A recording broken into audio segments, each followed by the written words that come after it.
নমস্কার বন্ধুরা, happy new year. Ujjain পৌঁছে প্রথম মহাকালজির দর্শন এবং পুজো দেবার জন্য আমরা 250 টাকার টিকিট কেটে নাম রেজিস্ট্রেশন করে ভিআইপি লাইনে গেছিলাম।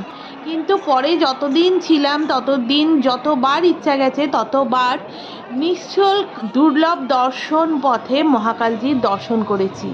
আপনারা দেখুন সবাই। জয় শ্রী মহাকাল, জয় শ্রী মহাকাল।